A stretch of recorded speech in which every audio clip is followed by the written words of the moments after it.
삼천 문턱에 주춤하고 있는 코스피입니다. 이 테마로 우리 고점을 뚫을 수 있을까요? 여기에 대한 이야기 들어가 보도록 하겠습니다.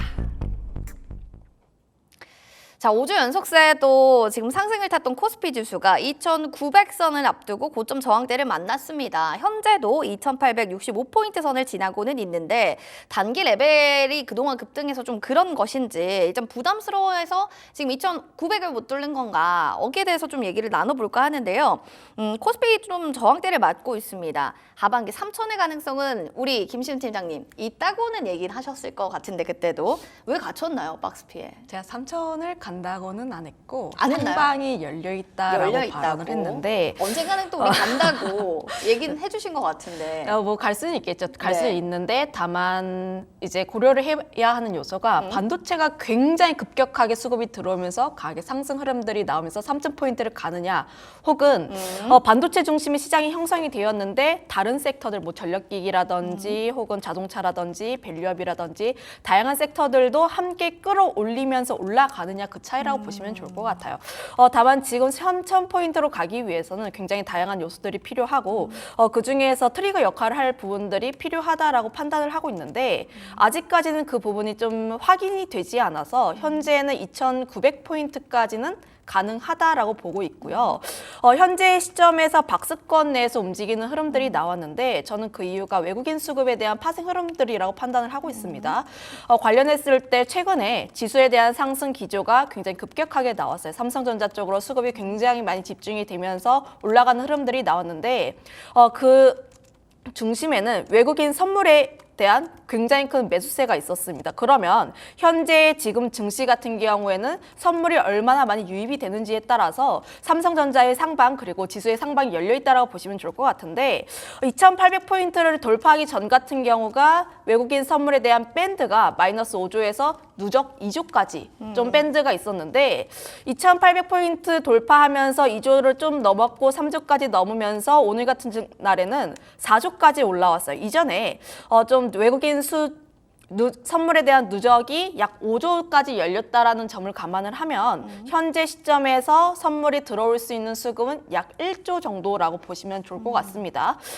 그러면 1조라고 가정을 했을 때 삼성전자 같은 경우엔 9만전자에 대한 가능성 그로 인해서 지수 같은 경우에는 2,900포인트에서 살짝 멈출 가능성이 더 높다. 다만 과거에 2,700에서 2,800에서 좀 이렇게 왔다 갔다 했을 때 그때 삼성전자는 계속해서 올라갔는데 지수 같은 경우에는 순환매 흐름들이 돌면서 약간 지지부진했던 상황들이 있어요. 결국 수급이 5조까지 찼다가 빠져나오면서 삼성전자는 결국 그 위치를 유지하는지 여부도 가장 중요하다라고 판단을 하고 있어서 결국 지금 수급발로 인해서 좀 더 움직일 수는 있긴 하지만 그럼에도 불구하고 더 위로 올라가기 위해선 삼성전자가 여기서 더 버텨주면서 실적에 대한 흐름들, HBM 퀄테스트에 대한 흐름들이라든지 혹은 뭐 밸류업에 대한 기대감 혹은 금리 인하에 대한 기대감 굉장히 다양한 변수 요인들이 더 터져줄 필요가 있다 이렇게 판단하고 있습니다. 트리플 기대감이 있어야지만 3,000포인트가 이젠 될 수 있을 거다라는 이야기를 해주신 것 같아요. 반도체 섹터가 더 강렬하게 가느냐 그리고 밸류업 기대감이 있느냐 금리 인하 있느냐 이런 기대감들인데 일단은 외국인의 선물 단기 물량에 좀 유의하시면서 외국인 수급이 파생되는 부분들이 좀 박스권을 갇히게 한 요인으로 좀 보고 계신 것 같고요.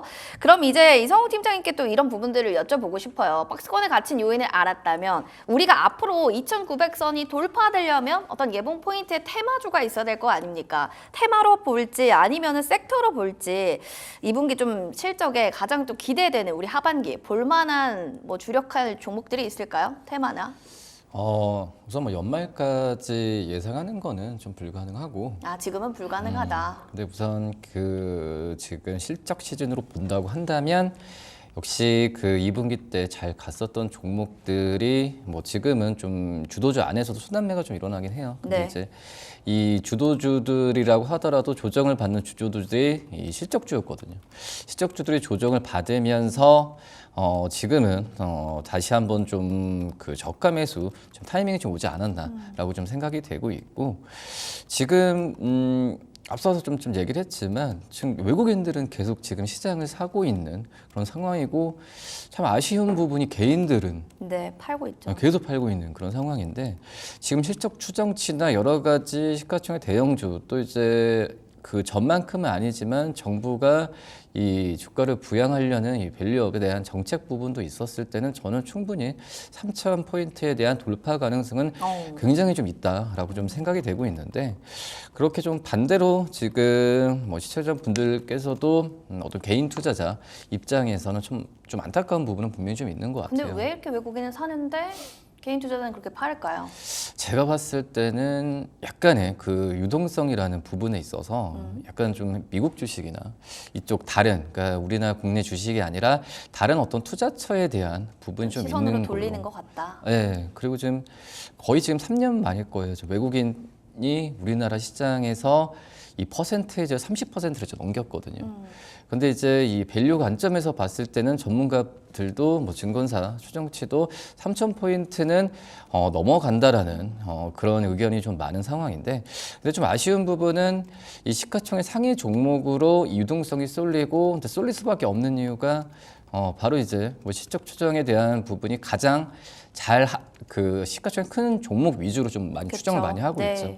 근데 이제 AI를 비롯한 이 SK하이닉스와 삼성전자에 대한 실적에 대한 추정치가 굉장히 좀 높아지고 있는 그런 상황으로 가고 있기 때문에 이 외국인들은 지금 대형주 위주로의 매수세를 좀 보여주고 있는 상황인데요. 뭐 그렇기 때문에 뭐 2차 전지나 이쪽에서의 개인들의 좀 비중이 굉장히 높잖아요. 바이오나. 근데 하지만 이런 수급적인 그 쏠림이 지금 대형주 또 이제 수출주 위주로의 종목들로 집중이 되고 있으니까 그거에 대한 이탈 물량이 좀 있는 걸로 생각이 되고 있고요. 또 이제 글쎄요, 이거 아직까지도 당장 좀 먼 얘기는 하지만 이 금투세에 대한 부분에 있어서 지금 개인 분들에 대한 어떤 좀 우리나라 시장에 대한 약간 좀 그 두려움이 좀 있지 않나. 공포감이 좀 상당하죠, 사실은. 네, 그렇죠. 그렇기 때문에 지금 이제 개인 투자자들의 좀 이탈에 대한 부분이 부분은 크다. 좀 아쉬운 건 있는데 지수상으로 봤을 때는 지금 그 3,000포인트에 대한 랠리 부분은 좀 갈 가능성이 굉장히 좀 크다라고 좀 말씀드릴 수 있겠고요. 그렇죠. 제가 번외 얘기로 좀 잠깐 좀 빠졌던 네. 그런 상황인데 알겠습니다. 일단 여기까지만 좀 네, 들어볼게요. 일단 외국인은 사들이는데 개인이 좀 계속 매도하는 거 금투세에 대한 두려움이라는 우려감이 있을 것도 같고요. 다른 투자처를 좀 찾아보고 있기 때문에 우리가 또 코스피가 시원스러운 3,000선을 지금 돌파할 수는 없는 것 같다라고 얘기를 해주신 것 같아요. 그러나 좀 멀리 본다면 가능성은 충분히 있다라는 키워드로는 또 밸류 프로그램에 대한 긍정적인 이야기, 그 외국인들이 대형주를 좀 매수하고 있다라는 부분들, 이런 부분들을 좀 정리해서 보시면 좋을 것 같습니다. 자, 그러면 이제 다가오는 11일 발표되는 또 미국의 CPI 또 얘기도 있고요. 또 PPI에 대한 얘기들도 있습니다. 여러 가지 또 발전을 할 만한 발표들이 많이 다가오고는 있는데 코스피 3,000을 좀 가능하게 할 시나리오로 보는지 아니다라고 보는지 여기에 대해서 좀 한번 전략 좀 잡아주세요. 일단 돌다리를 조금 더 두들겨 볼 필요가 있지 않을까. 연속성에 대한 부분도 좀 더 확인해 볼 필요가 있다고 보고 있는데 6월 CPI 같은 경우도 전월 대비했을 때 하락할 것으로 보고 있긴 해요. 전년 동기 대비했을 때 3.1%는 상승하는데 전월 대비했을 때 하회할 것으로 예상을 우선 하고 있습니다. 다만 우리가 조금 더 확인을 해봐야 하는 게 연준이 계속 이야기를 하는 건 신중에 대한 부분들, 데이터를 우리가 조금 더 확인을 해보겠다라는 내용들이에요. 가장 변수가 될 만한 포인트가 유가라고 보시면 좋을 것 같은데 유가도 현재 80달러를 계속해서 올라가고 있죠. 아무래도 현재 드라이빙 시즌이라든지 허리케인에 따라서 지금 계절적인 수요에 맞춰서 수급적인 요소는 계속 타이트해지고 있습니다.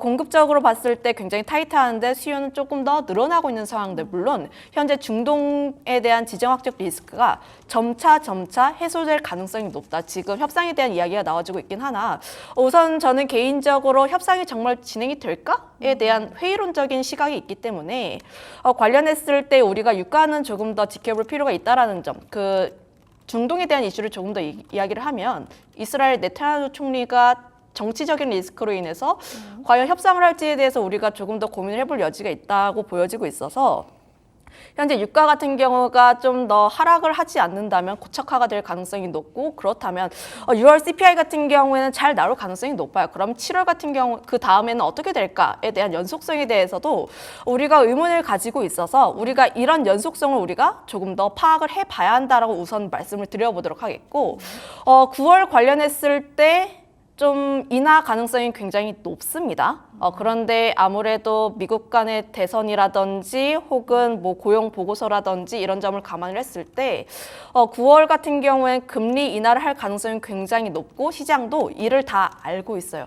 그런데 가장 중요한 것은 9월에 인하하는 것이 아니라 저는 한 번 더 인하를 하는지 언제 더 인하를 하는지 여부라고 보여지고 있어서 관리했을 때 제가 앞서 이야기를 했던 것처럼 CPI라든지 이런 부분들을 이번에만 보는 것이 아니라 연속적으로 얼마나 더 잘 나오는지 이런 걸 좀 더 파악을 해볼 필요가 있다. 이렇게 정리하겠습니다. 알겠습니다. 데이터 확인이 제일 중요한 것 같아요. 그러니까 눈으로 보고 숫자로 확인하는 게 제일 정확하다라는 얘기를 좀 얘기해 주신 것 같습니다. 여러분들도 그러면은 이런 지표들 확인하시고 발표들 어떻게 나오는지도 점검이 필요할 것 같습니다. 자, 그럼 정부 기업 밸류업에 대한 가치가 좀 하락하는 모습입니다. 아까 두 분도 뭐 밸류업 이야기를 굉장히 많이 하셨고 기업에 대한 그런 밸류업 기대감은 계속 여전히 충분히 있다라고는 하는데 기대치가 좀 오늘은 하락하는 모습이고요. 이게 조금 더 떨어지냐 아니냐 이것들이 굉장히 오후장에 중요한 포인트일 것 같은데요. 하반기에 이 동력이 되긴 될까요? 기업에 대한 밸류업 프로그램에 대한 기대감이? 동력이 되는 건 맞죠. 근데 예전 되는 건 맞는데 그 전만큼의 올해 상반기 때의 기대감을 충족시킬 수는 없을 것이다. 그쵸. 약간은 좀 그 느낌은 좀 강한 그런 상황이고요. 왜냐하면 지금 좀 이번에 발표된 좀 밸류업에 대한 부분이 어떻게 보면 기업에 대한 혜택으로 좀 집중이 돼 있는 그런 상황이고요. 그렇기 때문에 이 지금 앞서서 말씀드렸다시피 이제 금투세에 대한 개인 투자자 분들이나 이런 부분에 있어서 좀 부담감을 느끼는 상황에서 이 기업에 대한 철저한 기업을 우선으로 한 이 밸류업 정책이 좀 맞는 것 같아요. 그렇기 때문에 제가 봤을 때도 그 전에 이 올해 상반기 때 이 정책 처음에 나왔을 때 무조건 이제 PBR 1위 기업들이 우후죽순 지금 다 올라갔던 다 상황인데, 올랐죠. 네. 근데 그만큼의 이 PBR 저밸류 기업들이 다 오르진 않을 것이다라고 생각이 되고 있고요. 그리고 이제 한번 올해 처음에 그 얘기 나왔을 때. 이 저PBR 주 중에서도 오히려 지금 이 PBR이 더 떨어지는 기업도 굉장히 좀 많거든요. 그러니까요. 뭐 철강주도 그렇고 유통주도 그렇고 뭐 이런 기업들 같은 경우에는 저 PBR이 오히려 더 계속해서 안 좋아지는 과정이기 때문에 우선 밸류업에 대한 시장에서의 그 효과 부분은 또 이제 다시 한번 또 슬림화될 가능성이 좀 있지 않을까라고 좀 생각이 되고 있고, 그래서 최근에 좀 시장 같은 경우에 이 정책에 의해서 이 주가가 올라갔던 거는 금융지주사들 외에는 거의 없다라고 지금 볼 수 네. 있거든요. 뭐 그렇기 때문에 이 금융지주 업체들에 대한 관심이 좀 모아지는 그런 상황인데, 이 부분이 이 주가에 대한 물론 이제 전체적인 시장에 플러스는 맞긴 맞지만 그 전만큼의 큰 플러스는 아니지 않을까라고 좀 생각이 되고 있어서 이 금융지주사들을 안에서도 좀 줄이는 경향이 좀 나타나지고 있거든요. 그렇죠. 네, 그렇기 때문에 저 PBR주 뭐 큰 틀에서 본다고 한다면 증시의 동력은 될 수 있겠지만 전체적인 분위기를 또 바꾸는 그런 만한 이 포텐에 대한 정책은 아니지 않나라고 좀 생각이 듭니다. 그럼 지금 금융주 들고 계신 분들도 충분히 계실 거란 말이죠. 지금 계속해서 좀 빠지고 있는 상황인데 그래도 좀 홀딩 관점으로 들고 가는 거에 대해서 보고 계시는지, 아니다, 그래도 그 안에서도 좀 전략적으로 좀 빼야 될 건 빼자라고 보시는지요.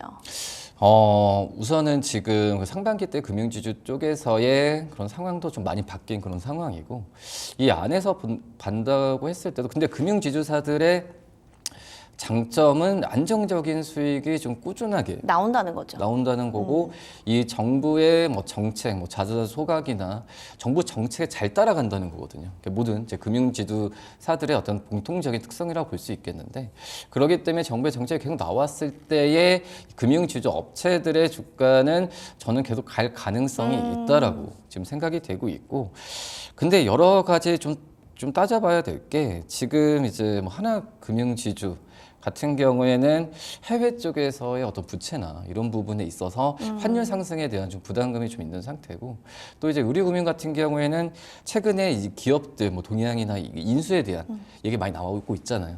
그렇기 때문에 물론 이제 저PBR주에 대한 부분에 있어서 주가 상승할 수 있겠지만 말씀드렸다시피 여러 가지를 다 따져봐야 되는. 재무적인 부분도 봐야 되고 부채 부분도 봐야 네. 되고. 그래서 지금 제가 봤을 때는 그나마 좀 KB금융, KB금융이 원탑이다. 네, KB금융이 어떻게 보면은 이제 그 여러 가지 재무적인 상, 또 이제 비은행 쪽 계열사의 순수익만 봤을 때는 KB금융이 좀 더 안전하다라고 좀 생각이 되고 있는데, 네. 근데 이제 4대 금융 지주사들은 저는 지금 괜찮다고 봐야죠. 여기도 말씀드렸듯이 저PBR주에서 추려서 줄인 거니까. 또 금융지주 그 뭐 얘기를 한 은행, 거죠. 증권 네. 합쳐서 줄인 거기 때문에 종목별로 이거는 또 섹터로 좀 접근해야지 어떤 시장 전체로 이게 동력으로 좀 말하기에는 지금 약간 좀 부담은 분명히 좀 있다. 좀 생각이 알겠습니다. 듭니다. 자, 하반기 동력까지를 본다면 밸류업 뭐 프로그램의 기대감은 그 정도 급은 아니다라고 얘기를 해주셨고, 그래도 그 안에서 탑픽주를 본다고 하면 또 KB금융 얘기해 주셨거든요. 이 부분도 한번 참고해 주시면 좋을 것 같습니다. 지금 너튜브를 보니까 3,000포인트를 넘어가면 인버스를 좀 한번 사보고 싶습니다 하시는 분도 계시고, 코스피 억지로 좀 끌고 간다 한 표, 보수적, 긍정적 뭐 반반인데, 김신혜 팀장님 3,000포인트를 넘어가면 인버스 사는 거 어떻게 좀 긍정적으로 보세요? 아니면 좀 보수적으로 보세요? 뭐 지수 투자는 맞다고 봅니다. 맞다고 본다. 그 이유가 지금 증시 자체가 반도체라든지 일부 종목군들만 계속해서 움직이는 상황들. 내가 종목을 잘못 투자를 한다면 지금 재미가 없는 시장일 가능성이 굉장히 높다라고 보여지고 있는데 좀 일례로 개인 투자자분들 재미있다고 하시는 분들 많지가 않아요. 그렇죠. 뭐 삼성전자 팔으시고 SK하이닉스 팔으시고 오히려 사는 종목군들을 보면 2차 전지 종목군이라든지 혹은 네이버, 카카오 이런 종목군들 굉장히 많이 사십니다. 재미가 없을 수밖에 없죠. 좀 종목 선택을 잘 하시지 못하시다면 좀 지수 투자는 좀 맞다라고 보여지고 있고요. 다만 그 시점이라든지 타점에 대해서 우리가 조금 더 고민해볼 여지는 있다라고 보여지고 있기 때문에 이 점은 우리가 좀 더 고민해볼 필요가 있다 이렇게 정리하겠습니다. 알겠습니다. 지수 투자 맞지만 그런 타점과 포인트 그 적절한 시기가 중요한 것 같습니다. 그리고 또 추가적으로 뭐 하나만 여쭤보도록 하겠습니다. 이 개인이 못 버는 이유가 외인을 못 쫓아가서라 이렇게 또 댓글이 달렸어요. 아까 우리 이성우 차장님도 그 얘기는 하셨잖아요. 개인들은 팔고 외국인은 사고 있는데 안타깝다. 네. 그럼 외인들이 사고 있는 종목들을 우리가 좀 포트에 담아 본다면 그걸 추종해서 좀 포트 정리를 해서 만드는 것도 괜찮다라고 보시는지요? 그럼 또 어떤 종목들이 괜찮다고도 보세요?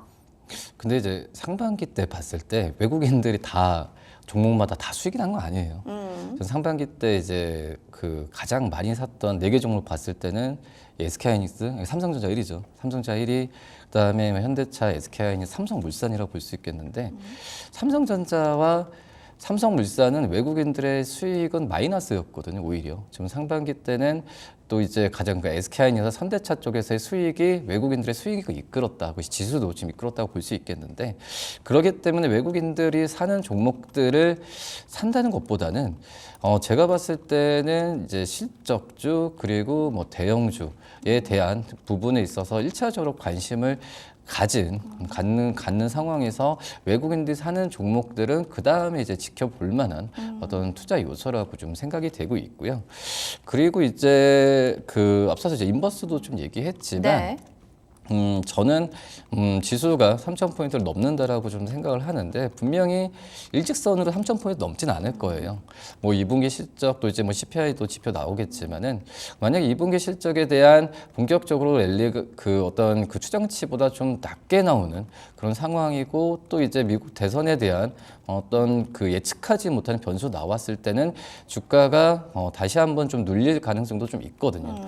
그렇기 때문에 인버스 투자도 나쁘진 않지만은 결국은 제가 봤을 때는 지금 모아지는 신중론, 금리 인하 시기나 또 이제 대형주들의 실적 추정치, 환율도 제가 봤을 때는 당분간은 좀 이 상태 유지할 것 같은데, 수출주 중심으로 이 실적 추정치가 이렇게 나온다고 한다면은 제가 봤을 때는 이 종목들 몇 개 종목을 중심으로 이 시장을 이끌 가능성이 크거든요. 그렇기 때문에 지금 개별 종목 장세라고는 할 수는 있겠지만 그게 앞서서 이제 팀장님께 말씀하셨듯이 어렵다라고 한다면은 지수나 아니면 대형주 위주로 조정을 받았을 때 매수하는 전략도 나쁘진 않다라고 좀 생각이 됩니다. 실적주나 대형주 위주로 좀 관심 가져보시고 너무 외국인 표도 똑같이 따라하기보다는 그냥 참고사항으로만 확인하시면 좋을 것 같습니다. 자, 그럼 이 상황에서 또 김시현 팀장님은 어떤 종목을 원픽으로 뽑으셨는지 먼저 종목들 화면으로 만나보도록 하겠습니다.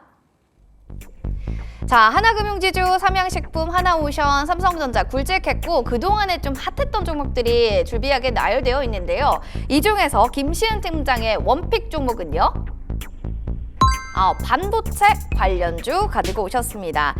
자, 코스피 3천을 뚫을 핵심 종목을 선택을 해주시길 바랬으나 섹터를 들고 오셨습니다. 자, 섹터 전체를 바라봐야 되는지 그 안에서도 좀 나눠져 있잖아요. 우리 소부장 안에서도 뭐 장비를 봐야 되나 아니면 좀 다른 섹터를 봐야 되나 종목을 얘기해 주실 수 있으면 더욱 좋지만 일단 3,000포인트를 가려면 네. 삼성전자를 봐야 되죠. 삼성전자를 아무래도 봐야 지수에 된다. 대한 연동이 좀 되다 보니까 네.